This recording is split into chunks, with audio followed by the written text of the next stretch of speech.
Саламатсыздар балдар. География сабагы. Бүгүнкү сабактын темасы гидросфера. Дүйнөлүк океандын сулары, агымдардын схемасы, географиялык катмар, географиялык катмардын түзүлүшү жана касиеттери. Сабактын максаты дүйнөлүк океандын жердин жашоосундагы ролу, дүйнөлүк океандын сууларынын касиеттери жана келип чыгышы менен тааныштыруу. Океандагы суу массаларынын кыймылы, агымдардын пайда болуу себептери жана алардын планетанын климатына таасири жөнүндө маалымат берүү. Географиялык катмардын касиеттери жана түзүлүшү жана жаратылыштык калыптанышындагы организмдердин ролу жөнүндө түшүнүктөрдү калыптандыруу. Бүгүнкү сабактын планы жердин жашоосундагы океандын ролу, дүйнөлүк океан сууларынын келип чыгышы, океан суусунун температурасы жана туздуулугу, океандагы муз, суу массалары, океан агымдары, географиялык катмар деген эмне, анын түзүлүшү жана чектери кандай, географиялык катмардын касиеттери, географиялык катмардагы айлануулардын ролу кандай, жердин жаратылышынын өнүгүшүндө тирүү организмдердин ролу, жердин табигый комплекстери. Балдар, эгер океандардагы баардык суу бууланып кетсе, планета эмне болот? Жер бетиндеги жашоо үчүн океан канчалык маанилүү? Эмне үчүн биринчи жашоо сууда башталды? Бул суроолорго жооп берүү үчүн биз жердеги жашоо үчүн океандын ролун аныкташыбыз керек.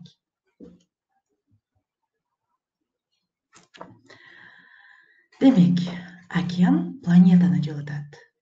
Океан кургактыкка, нымдуулукту камсыз кылат. Океан климатка, дарыяларга, флора жана фаунага таасир этет. Океан адамга азык берет. Бул балык, деңиз азыктары. Таштандылар океанда жок кылыналат, бирок белгилүү бир чектерде. Океандын жээги адамдардын эс алуу жайлары. Океан аба ырайы ашканасы. Океанда пайдалуу кен чыккан жерлер бар. Демек, балдар, дүйнөлүк океандын аянты 361.455.000 чарчы километрди түзөт.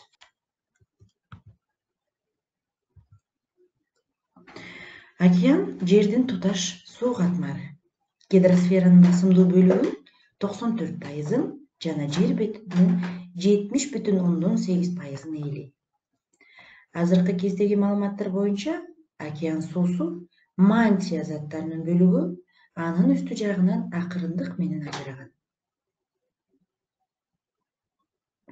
Суу азыркы мезгилде да магмадан бөлүнүп, жанар тоолордун атырылышынан жер бетине агып чыгып турат.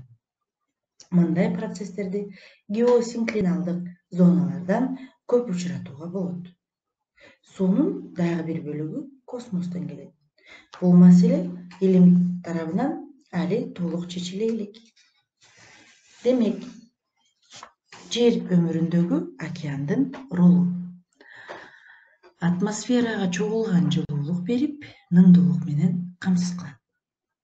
Океан материктерди туташтыруучу дүйнөдөгү эң чоң жол жана рекреациялык ресурс. Деңиз азыктарынын, минералдардын, энергиянын булагы, аба ырайынын ашканасы. Анын климатка, топуракка, флора жана фаунага таасири чоң.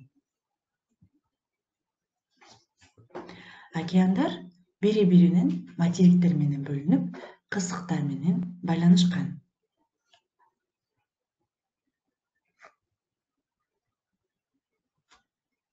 Байкасаңыздар, балдар, кандай океандарды билесиздер? Демек, болгону 4 океан бар, туурабы? Бул Тынч океаны, Атлантика океаны, Инд океаны жана Түндүк Муз океаны. Кысык деген эмне балдар? Кысык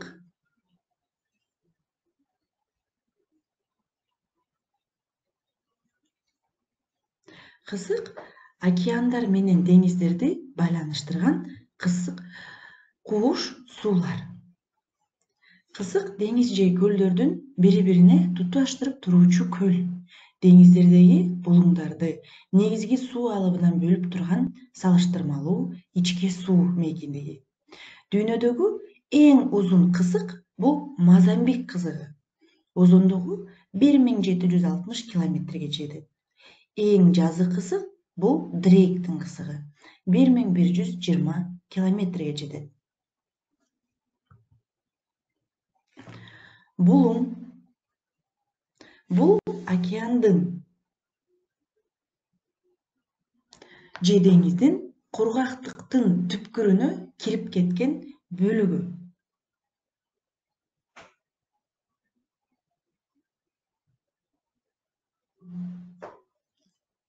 Мисалы, Мексика булуңу. Деңиз океандардын бир бөлүгү. Океандан аралдар же жарым аралдар менен бөлүнүп, суу касиеттери жана жашоочулары менен айырмаланат. Жээк сызыгы кургактык менен деңиздин чек арасы.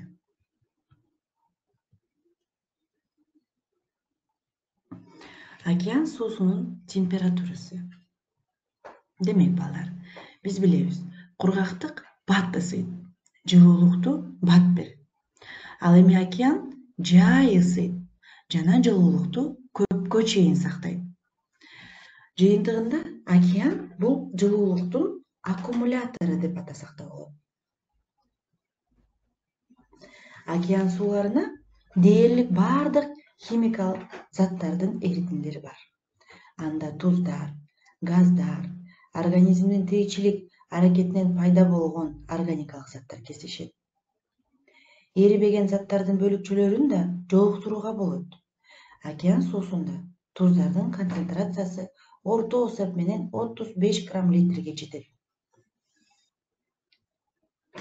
Дүйнөлүк океандын сууларынын температурасы күндүн жылуулугу менен байланыштуу. Ал чоң аянтты ээлегендиктен кургактыкка салыштырганда күндүн жылуулугун арбын алат. Океан суусунун үстүңкү катмарынын орточо температурасы 17,5 градус Цельсия. Ал эми үстүңкү абаныкы 14,4 градус. Үстүңкү суулардын температурасы географиялык кеңдикке жараша бөлүнөт. Бирок андай мыйзам ченемдүү температуранын бөлүшү айрым бөлүктөрүнө жылуу жана муздак океан агымдарын туруктуу шамалдардын таасиринин натыйжасында өзгөртөт.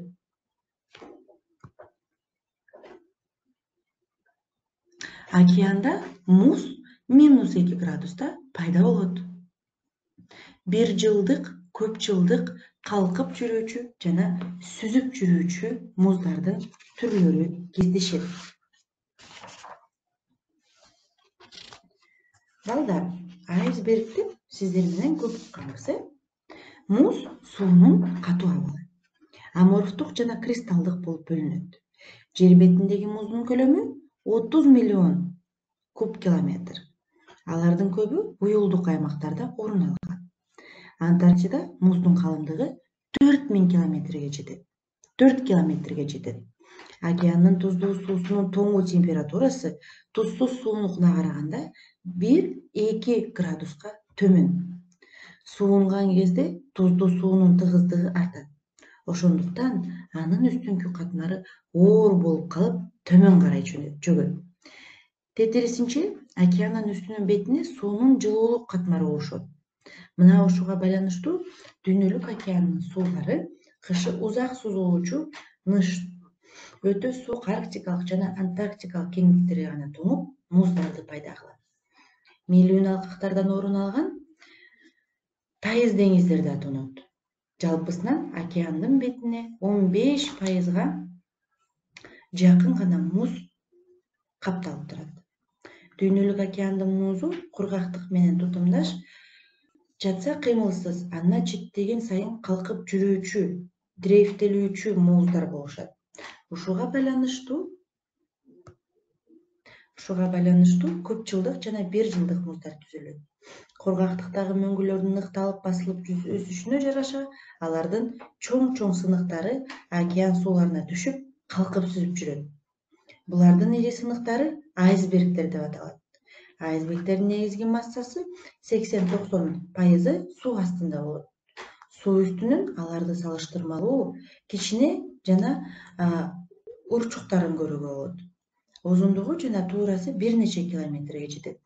Ири айсбергдер Антарктикада, Канаданын арктикалык түндүк аралдарынын жээктеринде жана Гренландияда көп. Алар деңиз кемелеринин катташуусу үчүн өтө коркунучтуу. Океандын муз каптоосу күн нурларын эбегейсиз чагылдырат, абаны абдан муздатат, туманды пайда болушуна шарт түзөт.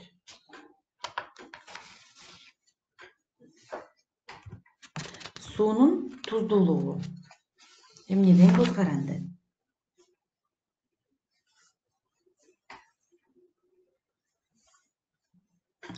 Демек, суунун туздуулугу кеңдиктен көз каранды, жаан-чачындан жана буулануудан жана муздун ээрүүсү дарыя сууларынын агымынан көз каранды. Океан сууларынын туздуулугу анын бардык бөлүгүндө бирдей санда болбойт. Негизги өзгөрүүлөр суунун үстүңкү катмарында жүрөт. Анткени анда суунун туздуулугу атмосфералык жаан-чачын жана буулануунун өлчөмүнө жараша болот. Ал карым-катнаш географиялык кеңдикке байланыштуу өзгөрүлүп турат. Алсак, туздуулук экватордо 34 промилль, тропиктерде жакын 36 промиллге жетет. Мелүүн алкак менен уюлдук кеңдиктерге 33 промилле түзөт. Бууланууга караганда жааган жаан-чачындын саны ашык болот. Дарыя суулары көп агып келет. Мөңгүлөр эриген жерлерде туздуулук аз болот. Суу массалары бул океандын айрым бөлүктөрүндө пайда болгон жана бири-биринен айырмаланган чоң көлөмдөгү суулар. Эмне менен айырмаланат? Температура менен, туздуулук менен, тыгыздыгы менен, кычкылтектин көлөмү, белгилүү бир түрү организмдердин болушу менен айырмаланат. Суу массалары деп биз айтып кеткендей, бул океандын белгилүү бир бөлүктөрүндө пайда болуучу жана бири-биринен айырмалануучу чоң көлөмдөгү суу. Алар океан сууларынын 200 метр тереңдигинде кеңдиктерге ылайык күндүн жылуулугуна таралыша атмосфералык процесстердин таасири астында пайда болот. Суу массаларынын да экватордук, тропиктик, мелүүн жана уюлдук типтери айырмаланат. Ошондой эле суу массаларынын өзүнүн сапаты боюнча бир кеңдиктин ичинде да айырмаланат. Ошол себептен аларды жээк бойлорунда жана ичкеридеги типчелерге бөлүнөт. Океандын тереңдиги боюнча суу массаларынын айырмачылыктары байкалат. Демек, кандай түрлөргө бөлүнөт? Тереңдиги боюнча үстүңкү, ортоңку, терең жана жаратылыш болуп бөлүнөт. 200 метр тереңдикке чейин экватордук, тропикалык, мелүүн, полярдык. Материктен алыскы жайышкан боюнча жээк жана океандык болуп бөлүнөт. Суу массаларынын үстүңкү бети тропосферанын жерге жакын бөлүгүнүн ортосунда тынымсыз байланыш жүрүп турат. Атмосферадан көмүр кычкыл газын сиңирип алып, өзү кычкылтек бөлүп чыгарат. Ага жылуулук жана ным берет. Географиялык катмар. Биздин планета бир нече катмардан турат. Бул биосфера, гидросфера, литосфера жана атмосфера. Географиялык катмар бул айрым геосфералардагы заттардын литосферанын, гидросферанын, атмосферанын жана биосферанын бири-бирине киришинин жана өз ара аракеттенүүсүнүн натыйжасында пайда болгон жердин ажырагыс жана үзгүлтүксүз кабыгы.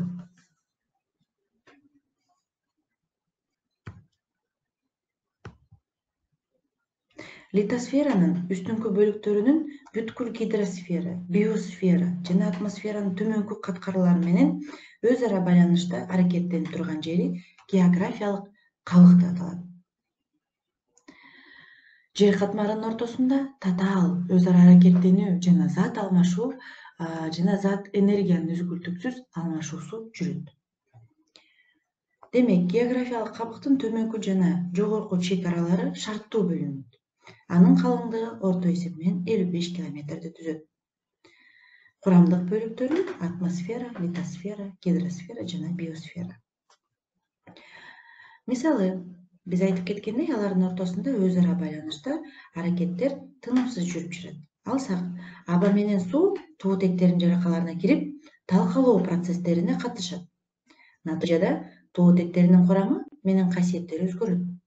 Ошол эле учурда суу менен абанын өзгөрүшү байкалат. Дарыя жана жер алдындагы суулар минералдык заттардын аралашышына жана жер бетинин рельефин өзгөртүүгө чоң таасирин тийгизет. Минералдык заттар жана суулар гидросфера менен атмосферадагы баардык тирүү организмдердин курамдык бөлүгү болуп саналат. Анда топурак жана тирүү организмдер бар.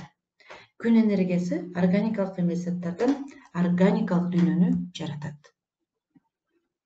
Жер кыртышындагы заттардын айлануусу. Биологиялык айлануу. Заттар катуу, суюк жана газ түрүндө болуп, жер бетиндеги тиричиликтин өөрчүшү үчүн чоң таасирин тийгизет. Заттардын жана энергиянын ар түрдүү айлануулары болуп, атмосферанын чегинде абанын, суунун айланулары жүрөт. Географиялык кабык үчүн айлануунун мааниси зор. Суусуз тиричилик жок. Анын суюк абалдан катуу жана газ абалына өтүп турушу менен жаратылышты болуп туруучу кубулуштардын тездиги жана акырындашы байланышуу. Алсак, температуранын кескин төмөндөшү жана тоотектердин жаракаларында суу тамчылары музга айланып, көлөмү кеңейгенде талкануу процесси тездетет. Тескерисинче, температура жогорулаганда суюк абалга келип, көптөгөн эритимдерди пайда кылат. Кокту колоттуу эңкейиш жерлерде нөшөрлөнгөн жамгырлардан катуу агын түзүлүп, топурак кыртышын жууп кетет. Жер бетинде суу болбосо, андагы тиричиликтин болушу мүмкүн эмес. Анткени өсүмдүктөр да, жан жаныбарлар да суусуз жашай алышпайт. Демек, географиялык катмардын касиеттери бул бүтүндүк, ритмдүүлүк жана зоналдуулук. Бүтүндүгү бул толук 4 сферанын бири-бирине өз ара байланышкандыгы. Бүтүндүк жаратылыш баардык компоненттердин тыгыз байланышына байланыштуу географиялык катмардын биримдүүлүгү. Ритмдүүлүк бул кандайдыр бир кубулуштардын мезгил ичинде географиялык катмарда кайталанышы. Балдар, биз бүгүнкү сабакта сиздер менен гидросфера, дүйнөлүк океан, суу массалары жана ошондой эле географиялык катмар жөнүндө окуп үйрөндүк. Географиялык катмар бул балдар эмне? Географиялык катмар кайсы катмарлардан турат? Баардыгы бири-бирине байланыштуу бул эмне? Географиялык катмардагы процесстердин баардыгы эмненин таасиринде жүрөт? Бул суроолорго дептериңиздерге жооп бериңиздер. Демек, балдар, ушуну менен сабак соңуна келди. Көңүл бурганыңыздар үчүн чоң рахмат. Кийинки сабакта көрүшкөнчө сак, саламатта калыңыздар.